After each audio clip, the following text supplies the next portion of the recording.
তো বন্ধুরা, আজকে চলে আসলাম আমাদের ঐতিহ্যবাহী জাতীয় চিড়িয়াখানা মিরপুরে ময়ূর পাখি দেখতে। এসে দেখলাম অত্যন্ত সুন্দর এবং অসংখ্য ময়ূর পাখি এখানে রয়েছে। কয়েক প্রজাতির ময়ূর পাখি কিন্তু আপনারা দেখতে পারবেন। তন্মধ্যে সবচেয়ে সুন্দর এবং আপনাদের দৃষ্টি কাড়বে এই সাদা ময়ূরগুলো। এগুলা এত সুন্দর এবং মাথার মধ্যে এদের ঝুঁটিগুলা দেখতে এত সুন্দর, যেটা আমি বোঝাতে পারবো না। এটা হলো নীল ময়ূর। বন্ধুরা, এটা কিন্তু ভারতের জাতীয় পাখি এবং এদের দীর্ঘ পেখম হয়, একটু পরেই আপনাদেরকে দেখাবো। তো বন্ধুরা, একটা সাদা ময়ূর আসছে নিকটে, দেখি কত সুন্দর।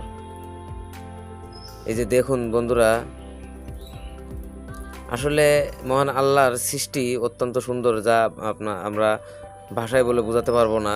তো বন্ধুরা, এই যে দেখুন নীল ময়ূরগুলা কত সুন্দর পেখম মেলে। এখন আসুন বন্ধুরা, আপনাদেরকে ময়ূর সম্বন্ধে কিছু তথ্য দিই। ময়ূর ক্যাসিয়ানিডি পরিবারের অন্তর্ভুক্ত অত্যন্ত সুন্দর এবং সর্বভুক একটি পাখি।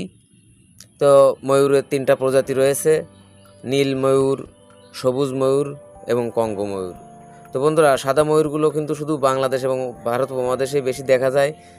তো বন্ধুরা, এদের জগৎ অ্যানিমেলিয়া, পর্ব করডাটা, শ্রেণী পক্ষী, পরিবার ক্যাসিওনিডি এবং বৈজ্ঞানিক নাম পাভো।